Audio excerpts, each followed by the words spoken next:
couple of announcements before we bring on our special guests. So while we're waiting, just know the chat box is open. I encourage you to use it.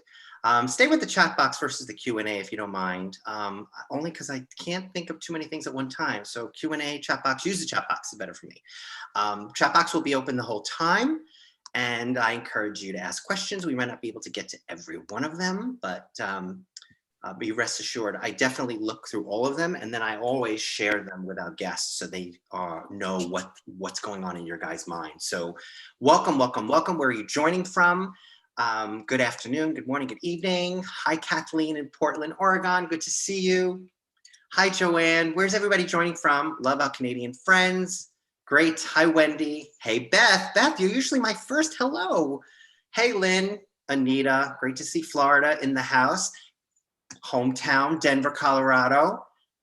More Canadians, Tennessee. Hi, Lydia. All right, we're coming up fast. Keep going. New Jersey. Benny. Hey, Benny. Good to see you. Mary, some familiar names. Craig in Seattle. Good to see you, Craig. Thanks for joining. Great to see everybody. Definitely continue to tell me where you are joining from because I love going back and seeing where everybody is. So a couple of housekeeping things. First of all, thank you for joining this Sunday Meet the Miniaturist live event here. Let's just take a step back on some of the things you might have missed. I did an Instagram live event last week. It was a mini meet up. If you're not on Instagram, that's okay. I usually put these on YouTube after, but really you want to get in on the fun of this. The concept is I connect with miniaturists on Instagram live so you could watch. It's basically a chat format. We kind of like, you know, to connect live. It moves very quickly. I try to connect with as many miniaturists as I can in a half-hour period. We chat about what's going on, what are they making, what are they seeing, what are they doing, and then we move on to another miniaturist. I have some who are pre-scheduled, but then I always choose to connect with someone live. So if you want to connect with me live and you're on Instagram and you want to have a chat publicly on Instagram, let me know in the DMs. You can join me on Instagram. The next one is actually it's on May 21st at 8 p.m. I think it's a Friday. Again, if you want to go on with me live, send me a DM and let me know you're interested, and hopefully we can connect. Again, I don't think I can connect with everybody in a half-hour period, but let me know you're interested so I at least know.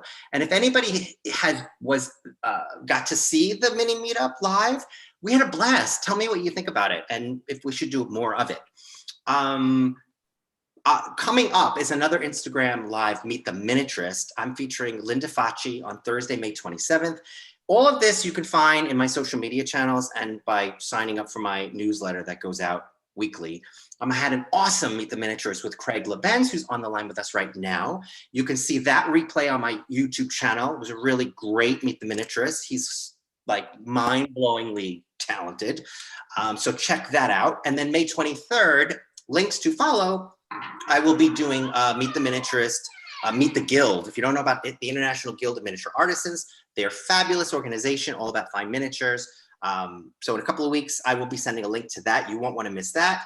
And then finally, I am going to be, I'm going to be having a special patrons event. So if you follow and you contribute to my Meet the Miniaturist, I'm doing a special Zoom where I will be talking about my observations and commentary on the Joanna Fisher dollhouse, which has just gone on view at the Museum of Arts and Design in Manhattan, in New York City.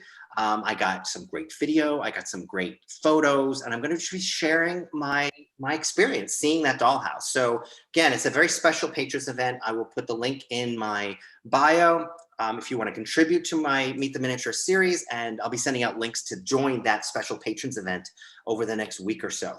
And then finally, join me, follow me, connect with me, all my social media channels, and thank you, Donald, for being behind the scenes and sending out all of these links today. That, guys, if you don't mind taking a moment to thank Donald for helping behind the scenes on this. But with that, I would like to introduce Wendy Littlepage from the Denver Museum of Miniatures, Dolls, and Toys in Denver, Colorado. So excited to have her here. We didn't connect a few months ago, but we're so happy that we finally did get to connect because we have so much to see and so much to hear about with this awesome museum. Wendy's been the executive director at the museum. She's been with the museum for over like 15 years now. And we're excited to have her there, and we're excited to have her here today to take us through some of the parts of the museum and special treasures. There are over 20,000 objects, from what I understand, in the museum, and we're going to hear about just some of them today. So again, thank you so much for being here, Wendy. And yeah, tell us a little bit about the museum, the history of the museum, the founding of the museum, how that all started, and then of course we're going to get an awesome tour. Oh, great. Well, thank you for that wonderful introduction. I think the Denver Museum of Miniatures, Dolls, and Toys is a great example of a community museum and the little museum that could. So we rumblings started about the museum in about 1978 when a group of community members and miniaturists decided that Denver needed its own minis museum. And then they teamed up with the toy and doll people and got us all official and found us a site by 1987. And we were in the same property for about 37 years and then got priced out in 2018. Okay. And bought our own building so we can never be priced out again in 2019. And then opened this past summer, the first phase. And so, yeah, I think that our collection is reflective of how many people have been involved. We have thousands of artists, and we have pieces that are really almost more crafty and clever and have a lot of personality. And then we have gorgeous artisan pieces. So I like to say we really encourage miniaturists at every stage of their artistry. Yeah, no, that's great. So a lot of the pieces that you have are part of the founders' collections, is that right? Some of them are from some of the founders, but we get about 500 to 1,000 things offered a week. Wow. The volume of things that people offer us is huge, and we're not able to manage that many. Right now, we're a staff of one, and then a crew of volunteers that try to keep a lid on everything. But first, with COVID and visitors, it's always a challenge. Yeah, and what's your general square footage that you're working in now, and then what are you moving towards? So our first phase is about 2,500 square feet.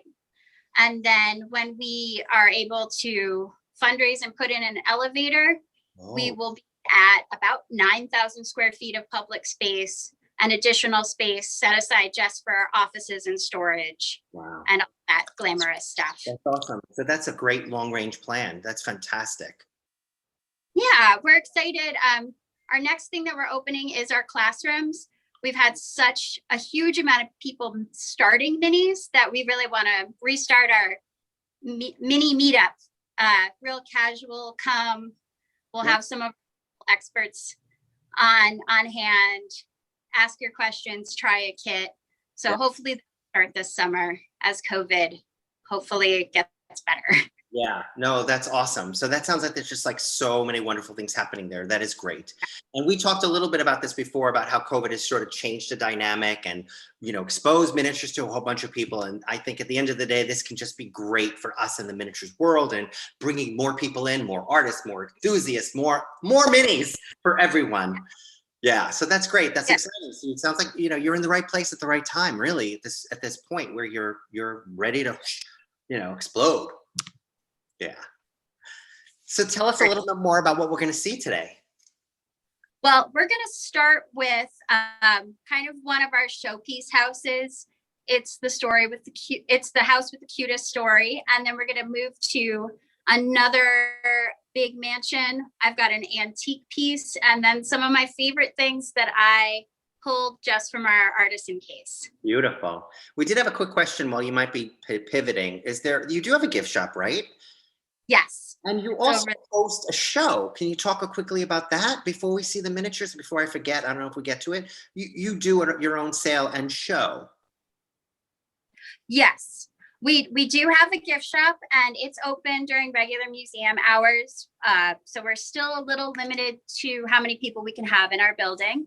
And then as of right now, we're so excited about our September fall show. We'll have that coming at you September 8th through the 12th. Awesome. And we've got and workshops and so much fun.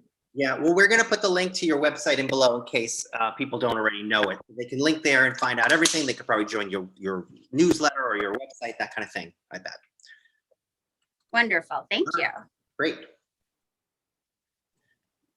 Are we ready to start here? Yeah, let's see.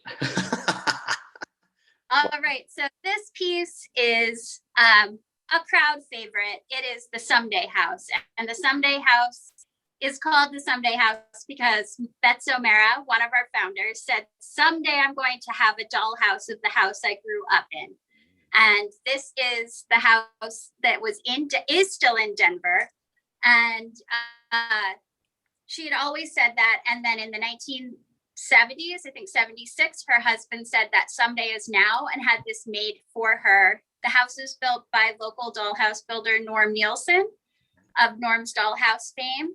And then she filled it, and I think she totally refilled it. And there's Christmas decorations and little bits and bobs everywhere. Beautiful. But one of my favorite things is this patio and little library. And I got in so much trouble when we were setting it up because I put this lovely little case or chest back where it's very hard to see when we have the glass on. Oh. And it closes. Look at those delicate little pulls. And everyone was like, you got to put that where everyone can see it. And I said, we got to put it where Beth's had it. So just frustrating everyone to no end. And that was made by Natasha in 1983. We do see a lot of older middies in this because she really started in earnest in 1978. Mm-hmm. And Bets, some of the viewers might remember Bets, very fun lady, big supporter of artisans. And she spent years collecting stuff. She was also a dealer, so you might have met her at a show. She was also a textile artist. So some of these textiles were sewn by her or her daughters. Mm-hmm.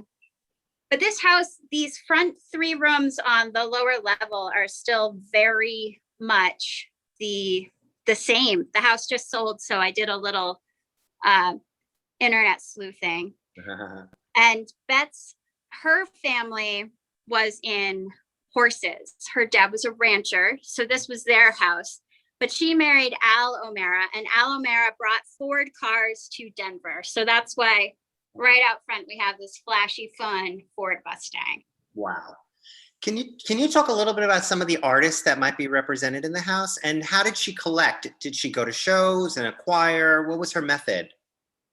She went to shows because she was also a dealer. And, that's, from what I can tell, that's the way to get all the best stuff because you're on the showroom floor early and there's a little bit of bartering. And then she also commissioned things. She commissioned a number of things from local artist George Becker. Wow. As I said, she and her girls did a lot of the textile work. There's paintings by her sons as well as some of the silversmithing. So there's really, but we have a problem of people not signing their work. And as a museum professional, it stresses me out to no end. Yeah. But, I think we have, sometimes we'll pick things up and it'll be a really famous artist. She was known for finding good talent when they're starting out. Yeah. And so really helping boost their career early on, right. And then maybe even pricing herself out. Yeah. So wait, what did she make herself? Make her as well. She didn't always tell me. And she was much older when I met her. So I believe she made some of these pillows. Okay. But sometimes she was wrong in her memories by the time I met her. It happens. Yeah. So these are very sweet, just little needlework. She said she did a lot of the work. This is, since it's her childhood home, this was Betsy's bedroom. So, everyone, who wouldn't have wanted a canopy bed when you were a little girl? Yeah.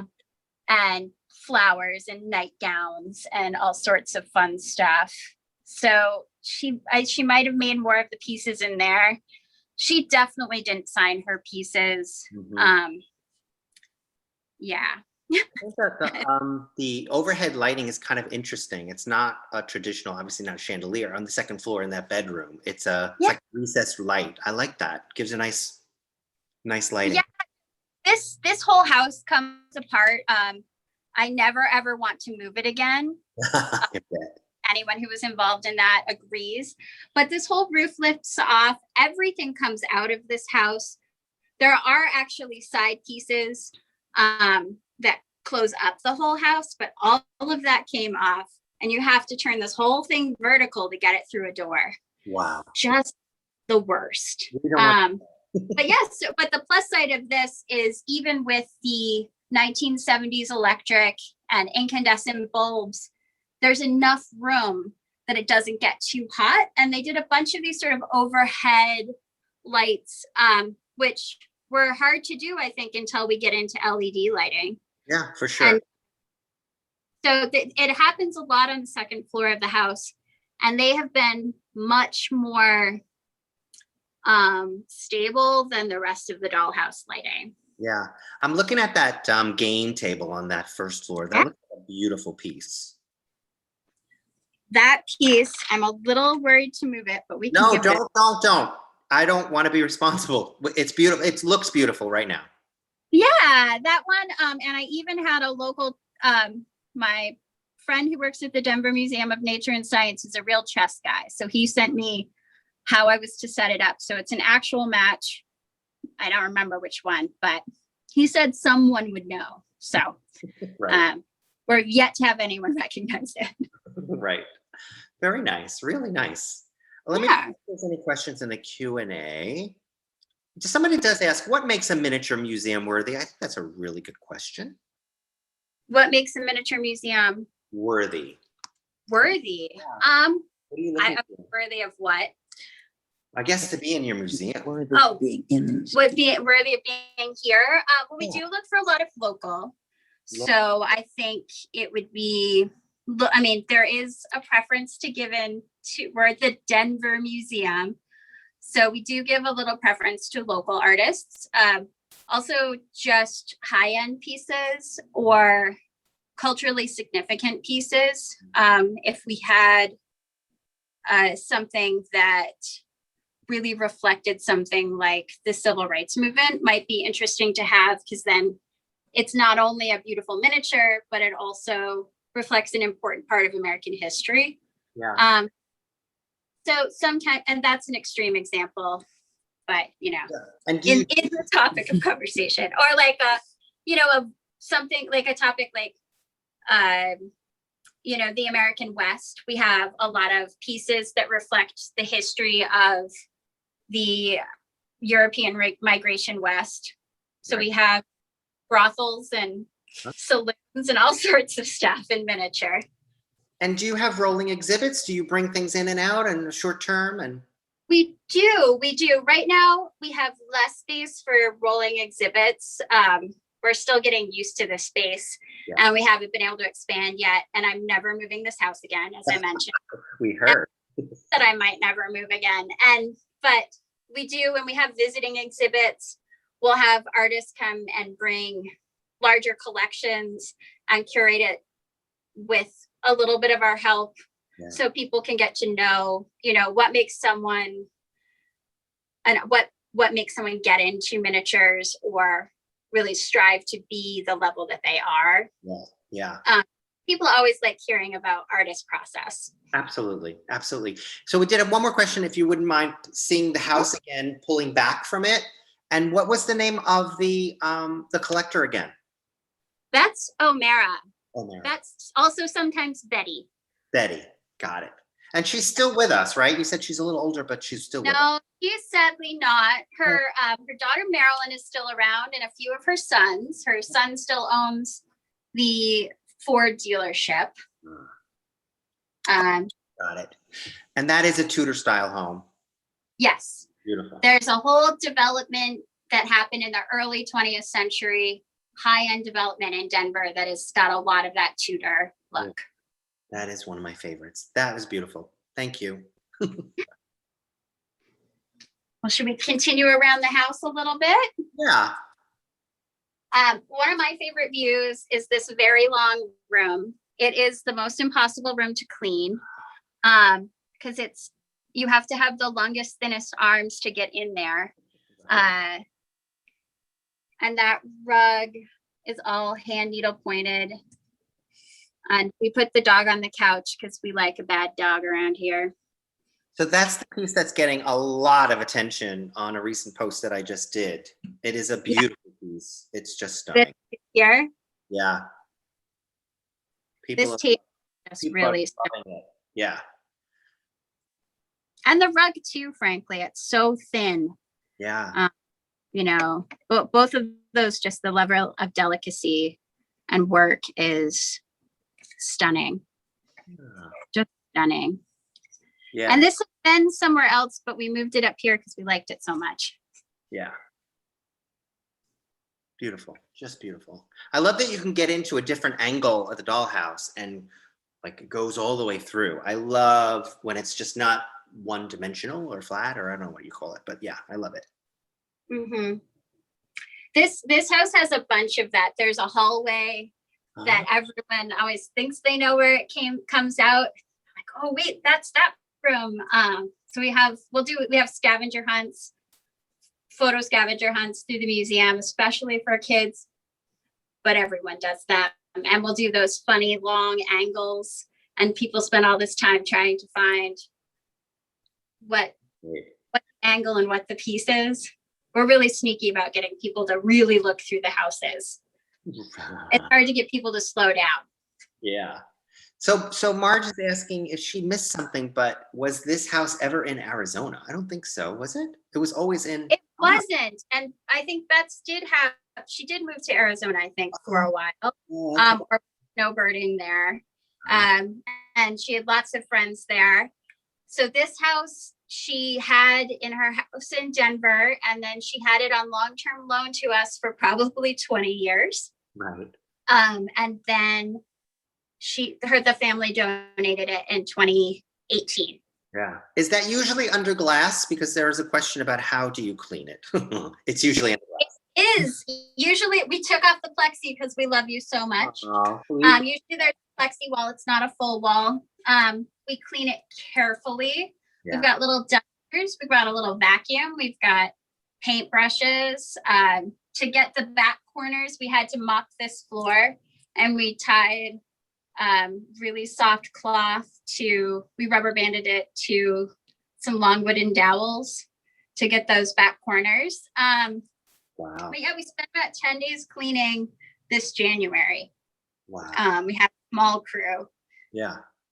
And I know this house much better than I found all these things. I've been seeing this house for 15 years. Yeah. And I bet you will continue to see things that you did not know before. Yeah. Because there's always new to see. Yeah, and I read things, and like I found out that this little squirrel on the windowsill, which I'd never really noticed, was one of Betsy's favorite things. Oh. Just thought it was the silliest. Love it. And it's details like that. Yeah. That we find. And we find her husband was very involved in Catholic fraternal orders, so we see miniatures of that show up. He also collected wine, so we have a wine cellar that she made for him and a bar that she made for him. Not out right now, but there's a lot of things like that happen. Yeah. And it's Denver is a city, but it's a small city. Right. And so everyone comes in and has stories about Bets and Al and their dinner parties and seeing this house in the 70s and 80s, and it's a lot of fun. Yeah. Do we know where she had it in her house? Was it on like a main level? Like, I'm just curious where people have things like this. Do they put them right out front and center? Because it's a great conversation piece, totally, at the end of the day. Well, I think their house was pretty large when they had this out. It looks like it was in one of the sort of parlor rooms from photographs I've seen. Right. I'm correct. I should probably ask her room, which is good too. We do have one member who she said they never used their dining room table, so she put her big dollhouse on the dining room table. Good for her. The fancy dining room, not the only the fancy. needs. Love it. Awesome. Awesome. Yeah, so if we come around, we've been working on renovating the landscaping, and we're really hoping to get the winter landscaping going, because this whole house also has Christmas decorations, which I think people are going to be ready for the holidays. So we're working on a whole holiday themed exhibit with everything from Hanukkah boxes. We're trying to get one that goes all the way to Mardi Gras. Wow. You know, like a real fun. Yeah. Oh, that's fantastic that you're planning ahead, because I agree with you. I think people are going to be really wanting to celebrate the holidays this year. Yeah. The dining room, that's all silver. It took us 2 full days to polish all the silver. And then we had one volunteer who had done it for 6 hours and went on a little bit of a strike. Wow. Oh my. I love the long hallway here when you talk about those views. And the skateboards. I can just hear my mom yelling about skateboards in the house, but. Wow. And there's even a little laundry room with a little working baby gate. Yes. Wow. I love it. Yeah, that was beautiful. We actually worked with the Denver Botanic Gardens a little bit this winter. Oh. They had a big orchid show, and everyone's trying to get online and traction, and how do you even do that? And so they had asked all of us local nonprofits to share orchid pictures. So I pulled orchids from this house and a couple other houses to show them off and chat them up. And now it looks like we're going to do a mini orchids exhibit at their next orchid show. Oh, I love it. That is an awesome idea. And as we go through here, we can see some, the kids' bedroom is of course a favorite. We have so many little kids come through, and it's got the 4 hats for each one of Betsy's kids. Aww. And then over here, she has commemorative plates for each of the grandkids. So a little family history. And then of course, the other thing that people are obsessed with here is this little David Krupek Noah's Ark. It's like, look how tiny. Yeah. It's, if you sneeze, it moves. I'm eyeballing the mini Tudor dollhouse on top of the cabinet on the left. I'm just saying. That. Oh yeah. That's just a little, that one's not filled. We've also got a fun piece. This is a vintage or an antique piece here, made in East Germany. Oh, it's like a graphic paneled, like a traditionally, like what, I don't know what you call them. They're the graphic, they're paper printed. Yeah. I love it. Yeah. So, and it's always fun to have those historic stamps. A record player. Got to have our room that ages with our children. And people really like this kitchen too. When we put this house in, and we also had a plumber doing construction on site the same day, and he did a double take on this kitchen. Yeah. Said, oh, that's what I need all houses to have. Access from the back of the kitchen. Wow, I've never seen that before. A back view. That's really cool. Yeah, I thought it was really fun rather than having to have all the cabinets open. Yeah, no, I love it. And I'm eyeballing the pantry. That's something you don't always see either in a dollhouse. It actually created 2 pantries, right? Yeah. Yeah. I mean, if you're going to have a mansion, you're going to have a mansion. You're going to have 2 pantries. Yeah. The real, over 8,000 square feet. So it's a really large property. It's not every room. It can't be every room, but. No, because there's a full basement in the house. And I want to say there might be even a 3rd floor of rooms. Wow. And they have a King Tut's tomb in their house. Yes. And we always give visitors a little bit of a quiz / maybe a scare, because we recently found out that Bets really did have a sarcophagus in her house. She did? She did. She donated it to the Denver Museum of Nature and Science. Oh but we've still got it in miniature. And then we've got a nice hallway family portrait. Yep. And the yellow house painting is our old building that we just out of in 2018. Beautiful. Just Yeah. I love the wrought iron railings. They're beautiful. It is. Beautiful. It was one of the things that got a little damaged in our move, so we spent a day really trying to get that bend back. What is But it made of? Is it metal? It's got to be metal, no? Yeah. Beautiful. And we find so many fun things in this house. I'm going to sneak back in here because Bets loved Egyptian history and she also loved Southwest art. She did love a lot of Asian art, as did her girls. Like her daughter's collections have a lot of beautiful Asian minis, but this, sometimes these are stamps when I pick them up. It must be the other one, but a nice little Asian piece. What, one piece of carved marble? Is that what that is? Yeah. That's nice. It's got to be. There's another one in here somewhere that's it's actually like a stamp you would use to put your name on something. But not necessarily a miniature. I get confused. Yeah. There's so many pieces,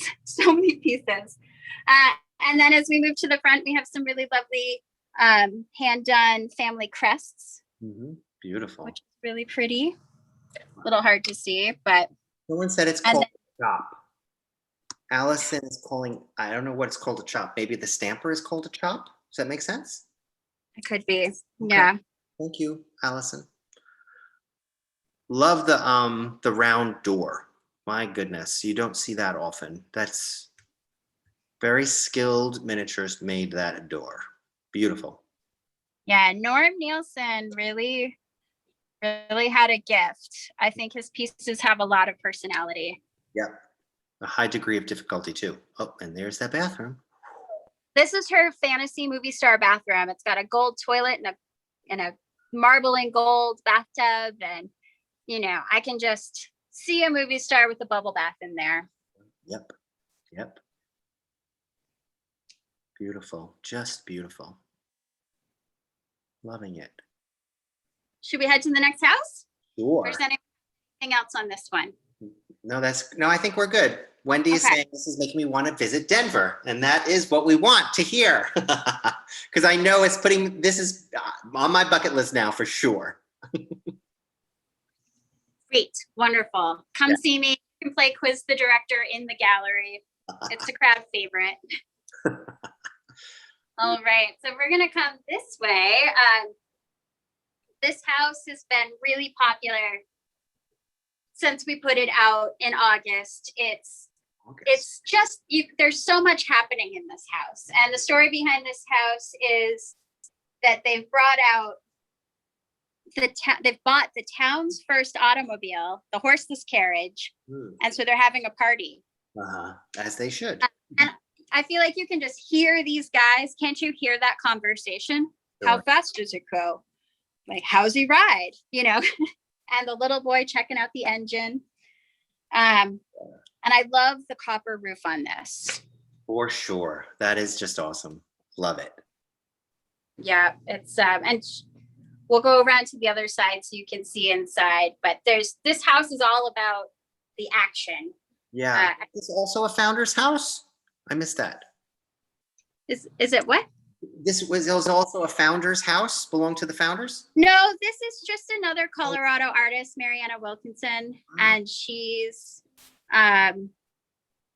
she said she spent 12 years on this house and she really wanted to do a stick style house and something a little more Queen Anne. She did research to get the patterns for her stained glass windows, which aren't, pieced stained glass, but when we get around to the other side, you'll be able to see all of the color that they add. But it's a scratch built house, not from a kit or a combination? I think it's maybe a little of a combination. It was inspired by a house she saw in Georgia, but it doesn't look exactly like that house either. So it's a lot of different pieces kind of put together. Yeah. It's not a kit.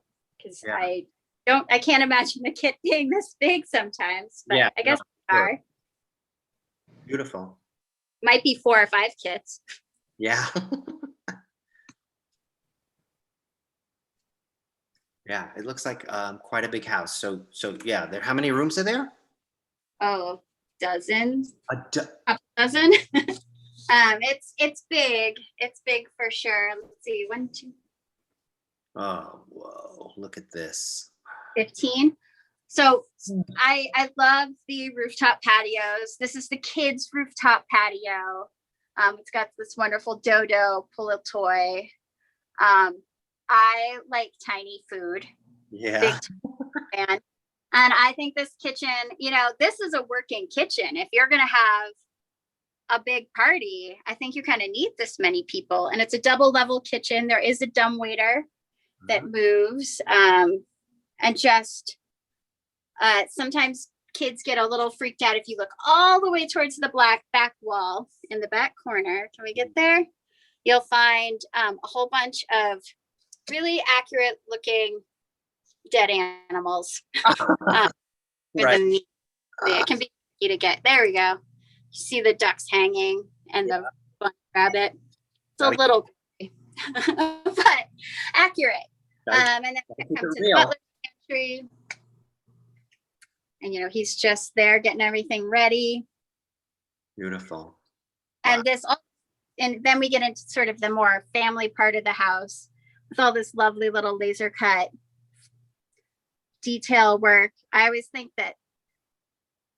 wonder if these two were having some sort of serious conversation. Looks pretty. We had a visit yesterday. Looks like he's in the doghouse.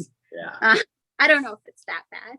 I'm eyeballing that wardrobe, that beautiful wooden wardrobe. Oh my goodness. Yeah. That's beautiful.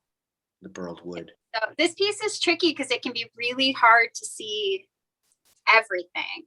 Yeah. Wow. Yeah, and I see there's detail even on the ceilings. So the ceilings are hand painted. Wallpapered. Oh, they're wallpapered. Look at that. Wow. Yep. Together some paper, and I know she printed some of her own paper. Mm-hmm. Yeah, beautiful. And I did get a question from Nicole. Wants to know, how was the stained glass made? Do we have that kind of information? I don't know if you go that deep. Look at that beautiful stained glass window. So that's printed on, I think, acetate. They're pretty thin. If we come over here, I can actually wiggle this one. So you can see. Wow.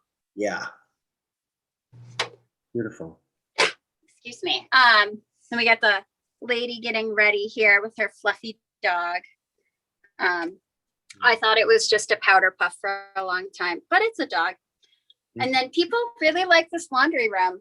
I don't know if people would just like to have laundry hidden away, or a linen room. Oddly popular room that I wasn't expecting people to like so much, but yeah, a little different. Sure. The kids' room. And then we've got another, great fireplaces. There's just stuff everywhere in this house. Yeah. And a lot of it glued down, so it's where she wanted it. So we do try to keep things like that.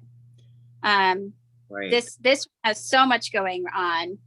We've got all the kids in this room, and presents and chocolates, and a Great Dane and cats, and someone recovering with a broken foot. It's a real in that house for sure. And I do see a lot of, I'm seeing a lot what I think is best pack, but I'm not sure. What are some of the makers that are artists that have contributed to this house? Do you know? There are some best pack pieces. Unfortunately, we don't have all of the records, and we haven't been able to go through all of the records we have, and she's glued everything down. So we can't pick up pieces and find out. But we'll get there. This piece was just donated while we were closed. So we decided to put it out, even though we didn't have 100% of the information. It's just so vibrant. I always joke that different pieces are popular at different times. Mm-hmm. And we have a farmhouse that was really popular when we opened, because I think everyone just wanted to be in the country and sit on a big porch. And then at the holidays, all of a sudden, everyone liked this because everyone wanted to be at a big party and see lots of people. Yeah, there are certainly a lot of dolls. I know you haven't gotten to all the records yet, but do we know some of the makers of the dolls? I don't, but I will find out and I'll do a video about it. So if people want to follow our Instagram or Facebook, or YouTube, it'll show up there. I'll put it on the top of my to-do list. Perfect. Yeah. That's awesome. We did get a request if you could pull back and we could see the whole house, like all of the rooms. Yeah.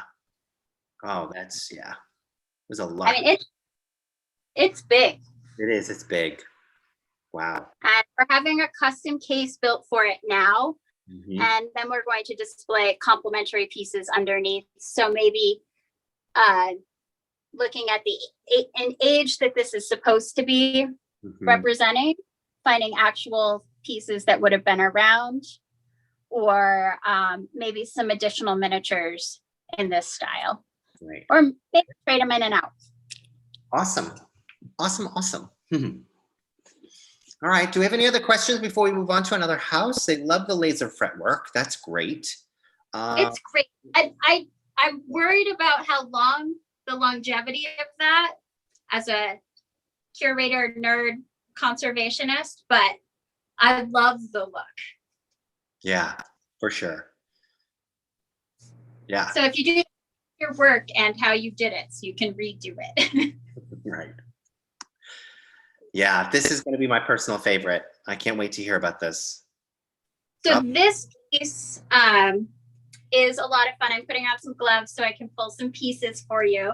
This is our German cabinet house, and it starts getting the oldest pieces in here from the late 1700s, and then you can see it was added to over time. And the easiest way to know it was added to is if you look at this painting right here, you can see 1801. Oh, wow. So wait, that's original. That's original. Oh, wow. So how did the museum acquire this? It's actually been on loan to us for 20 or so years, 25 years from the art museum. I'm not sure they really remember. We still have it. Now that we have our permanent location, which is climate controlled, we're starting conversations about how they should probably just give us a bunch of houses. I love it. The dolls are wax. So these older ones are solid wax. Wow. If you've ever had like wax Christmas ornaments, Yeah. think about that. Can And you this highlight what is original? I'm just curious about what is original.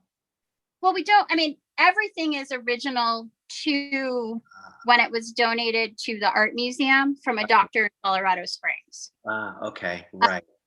Been added by us or the art museum. Some things get hard to date. And it was donated in the 1950s. Wow, right. So some things get hard to date because some things just don't age as much as you think they will. Yeah. And then sometimes things are redone. This bed here, these are all ivory pieces. So there's just the records on this, even from the art museum, aren't great. There's a little cabinet bed back there. Keep everyone nice and toasty. Right. This piece. I love the candelabra. People see the bird hidden in this little case. Yeah, it's very the miniaturist. Yes, exactly. This wouldn't have been for a kid. This would have been for a wealthy lady to show off what a wealthy lady she was. Yeah. On the lower level here, we've got this beautiful staircase. Beautiful. An inlay. And the desk with itty bitty tiny books. And they're all German. Oh, that's nice. And they're almost all of our tiny books are religious texts, and I haven't actually checked this one out, but you can see the date on there. Oh, wow. That's crazy. Yeah. Beautiful. It's regardless, these do not look like pieces that were added to the house in the last 100 years. It looks like even before that. Oh, yeah. And then this shell frame with a drawing. Beautiful. And it's got a description. That's nice. So I think that this piece, every time you lift something up, this chair actually folds. We won't be folding and unfolding it because it's very delicate. This is the later series of dolls, I believe. And you can see they have the wax faces and they have wood carved hands and feet dressed in velvet. Wow.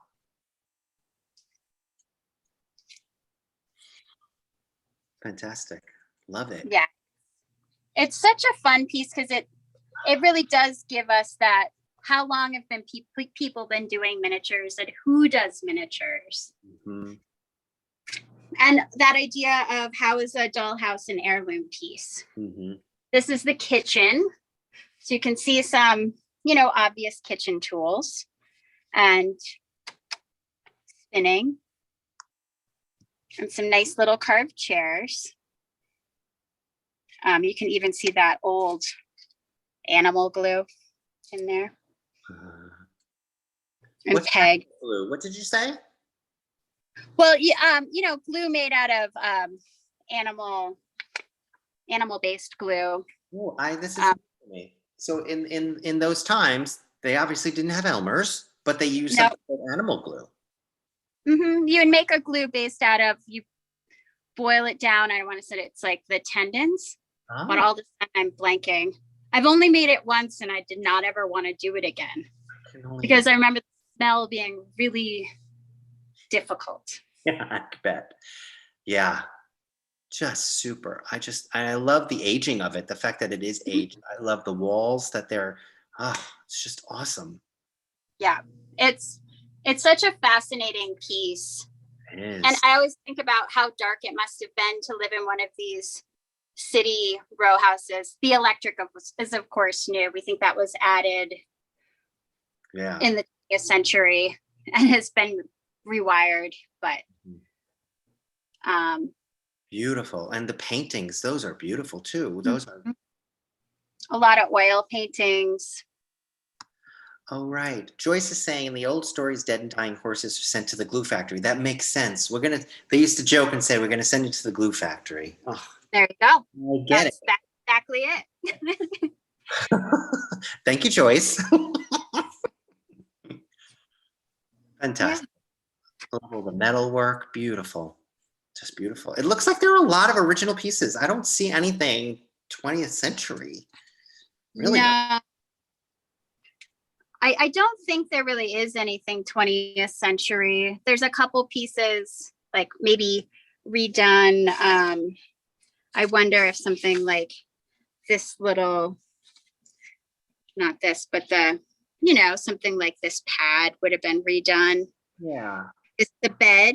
And it's a bed, how you always think that you've invented something new, but this is a bed where you would have been able to raise and lower. Uh-huh. And then have a desk so you could write in bed. Never seen that. That's cool. So it's multi-purpose bed. Look at moving pieces and the crank. What does it say underneath? This?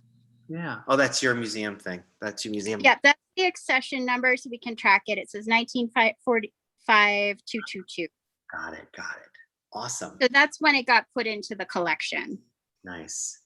As opposed to, and it's also, you could raise the foot of the bed. Very nice if you're under the weather. Yeah. And another great, but you can see how it's not all to scale. This piece is very big. It almost looks like it could have been a jewelry box or something, because some things just work a little better. It's got the wallpaper inside. Awesome. And it's dovetailed, right? Huh? Is it dovetailed? Oh, yeah. I see. Is it, it's, I don't know.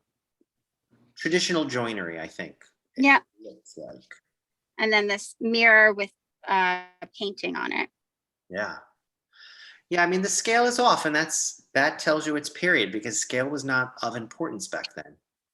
No. Yeah, that's definitely one of my favorite pieces. Yeah, we've got to do a little polish on some of these silver things. But of course, you know, it's when we like to close everything down and really focus. So that'll be happening soon. And can I just see the perspective of the whole cabinet? Is it on legs? It's not, and it might have been if this one doesn't have any signs that it had its own legs, so it was probably always on some sort of table. We've done a lower table here. It used to be on a height table, but we wanted to really make it so people could see the whole thing. Right. And you know, if you're in a chair, or if you're you know, if you show the kids the nice stuff, then they know that that's what they always want to see. I love the carved piece on top. It's a beautiful cabinet. It really is. Yeah, and you can see it's been around. It's got some wear. Yeah. Someone at some point had done, there's a piece of glass that slides in on the front. Is there a door? Was there a door? I think that there probably was a door at some point, but it's been gone a long time. Yeah. But I assume you can see there's a place for a latch here. I think that the door's been gone for a while. Yeah. Awesome piece. Really, really beautiful piece. A lot of fun. Yeah. It's always fun to see, you know, where we've all gotten into this, where we've come from. Yeah. It does it no justice seeing it on film. That's to me, it seems like a piece that you got to see it in person to really appreciate it. Yeah. It's I think that this is the piece that people are always most excited to dust. Whenever I have stuff working on things, they're like, "Oh, I get to what? I get to take it out and check everything." Right. So I think it just feels old and is a little bit terrifying to pick anything up. Yeah. Yeah. Fantastic. All right. All right. We're going to head over to some, you know, some of our favorite local artists that we have in the collection. We're going to start here with some Ed Scholl paintings. And Ed Scholl is a local artist. He was sort of a graphic designer and ads guy for his whole career after he got back from World War II. And then he took to miniatures when he retired. And his stuff is just stunning. He was a real flirt, I'll tell you that much. The first time I met him, he said, I've never worked a day in my life. And I said, oh, really? Because these look like a lot of work. He's like, I asked my wife what she wants me to paint, so everyone is for her, which is just the sweetest. So we've got two of his pieces out. And you might recognize the paintings. The first is the concert after Johannes Vermeer. I meant to write these titles down. And then the second is after Silverine Rosen. Just a really beautiful flower still life. Carol is so his name again. Passed away. But one more time on his name, please. Ed Scholl, Chol. You can see on this one pretty clearly his signature. It's just an E and a C. And he was an IGMA fellow. Beautiful. So you'll find his stuff around. But I've tried to research him and it's weirdly hard. If I hadn't known him, I might not have known what a name he was and what a talent. But you can find his things popping up. And look for that EC, and he finds the back of his pieces. Real lovely, scripty. Beautiful. Yeah. Wow. What year is that? 96? 96. Okay, beautiful. So, you know, he passed away a few years ago. We got to hear all about his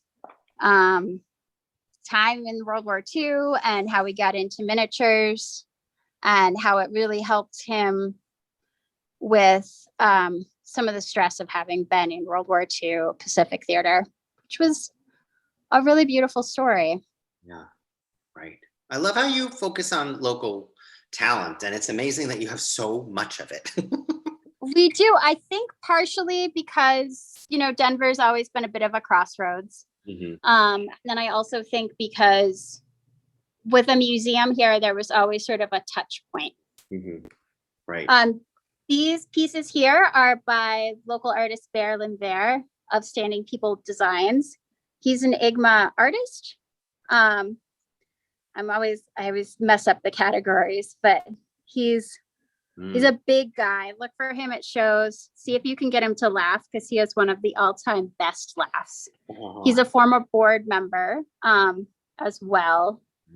And I mean, he took two miniatures in a little bit of an unusual way. He was making full scale turned wood, and he would do little examples of what it would look like in a different kind of wood.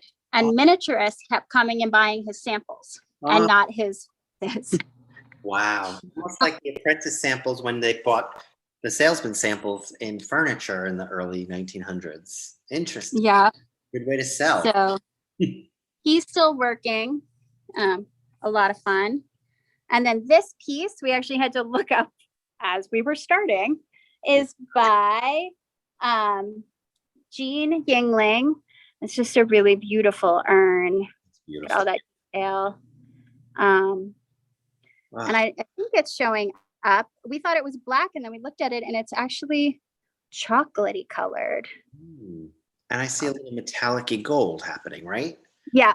And is it all painted, or is that embossed, like an ivory embossed? It's embossed. Oh, that is or carved out. I know that people do both, but you can see her mark there. And then as well as its collection number. It's the other number. That's a stunning piece. So she's not local, but we love that piece, and you know. Beautiful. We're always joking that every time we pick something up, we have something nicer than we knew. This little sweater here is by Colorado artist, although I think she's moved away. But Sue Resegi, she volunteered at the museum for years. And this is her little Fair Isle cardigan. And the silver buttons, they're silver enamel buttons, and they really unbutton. Wow. And look at all that tiny, tiny stitching. I mean, just incredible. It is stunning. And she was always a lot of fun. For a long time, she did miniatures in the summer and full-size stained glass in the winter, which I just like. And then we pulled this little Mexican filigree guitar. We have a whole set of these. They're from the 70s. And they're just fun. That's a fun piece. Yeah, that's just pure fun. Yeah. Yeah. You know, I mean, it could be a steel guitar, but it's much more of like a sculpture. Yeah. And then over here, we have a lovely John Davenport desk. That just makes me faint looking at that. I know. I'm always concerned I'm going to spill it again. Again? All of these drawers fall out. Oh my goodness. And then I usually say something inappropriate. Can you show us that secret cabinet? Man. Oh my God. That is my dream miniature. Oh yeah. It's just stunning. And the door has a little lock. Oh my goodness.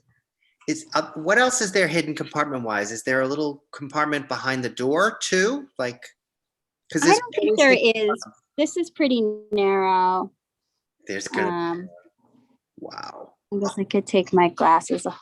It doesn't have a lot of secret compartments, but it's got all these fiddly little drawers. And you said this was a John Davenport? Mm-hmm. That is stunning. That is stunning. So, and I get really into the hinges on this piece because they're just so tiny. I can't even. And the beautiful inlay. Oh my God. Yeah. And then there are what? The candles, I don't know what you call them. They come out and you put the candles on them underneath the doors. Those are their tiny pull-out trays, I guess. Oh, yep.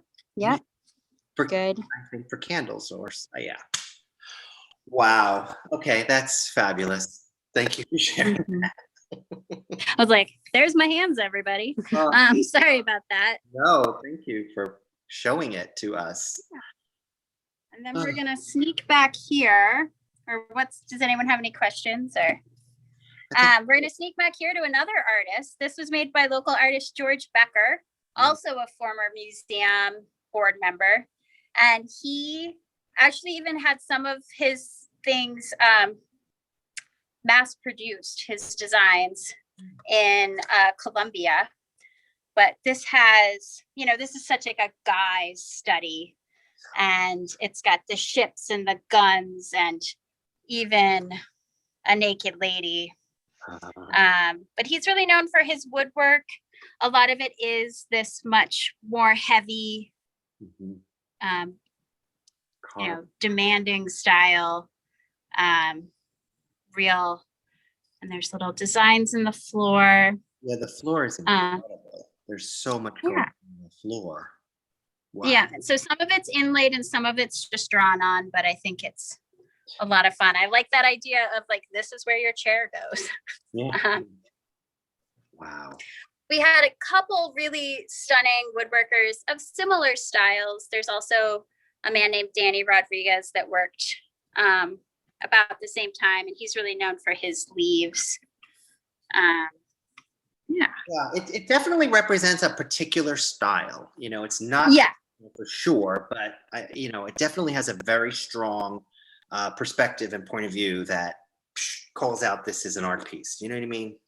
I love it. Yeah. It's really stunning. I agree. We have, people say, this is where I want to spend a rainy day. This is where I'm going to come and read Hemingway. Yeah. This, like that kind of, I'm going to have a scotch and, pet my dog. Yeah. Flickering fire. People have a lot of fun escaping into this miniature, and it's nice, because we always have, not to be stereotypical, but we always have men who come in who think that there's nothing for them. Right. And a lot of the guys, so-called, really enjoy this piece. Yeah, I can see why they left right there for sure. That's stunning. Beautiful. Just lovely. Really lovely. Let's check and see if there are any other questions. I think we did get the name of the artist. Does anybody have any more questions? And I didn't know, Wendy, do we have more to show? Okay, yeah, let's see. We always have more to show. We've got a couple of our past fall show workshops. So this is a workshop put together by Nancy Stein. And it's actually got another local artist who did something super cute. Merle Ralston is a local woodworker. And can anyone guess what this pattern is from? I don't know. Niagara Falls? It's a little tin inset. Oh, wow. And it's from a Coors beer can. Oh, wow. And that's his matching cabinet, pie safe. And this has so Merle doesn't drink at all. And he has a neighbor who drinks the beer for him so he can create these fun pieces. I love it. That's great. And then a fun little, this was a big interior decorating trend a few years ago. Yep, the barn door. This fantastic barn door. That was part of a class, did you say? Yeah. Nice. Really nice. So made by museum board member Nancy Stein, the kit was, and then Marjorie Smelt, another board member, put it all together. And this is an IGMA workshop, I believe, from a bit ago with all those beautiful tools. Beautiful. Really nice. That's lovely. I mean, this whisk.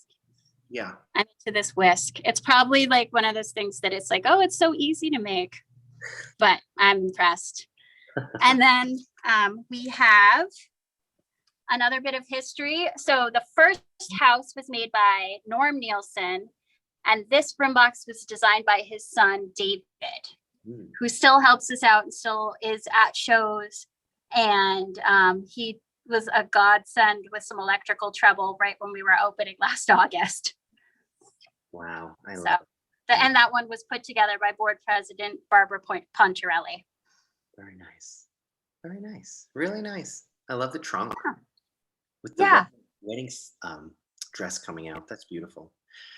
Just lovely. Ah, what a beautiful, beautiful selection. Are there, oh, Kathleen wants to know, are there any upcoming classes, I guess, when things come back to normal-ish? So our next big upcoming classes to look for will be the fall show. And so if you're on the fall show committee, you probably got an email with the registration, so you can make sure we didn't make any mistakes. And then we'll release it to members next week.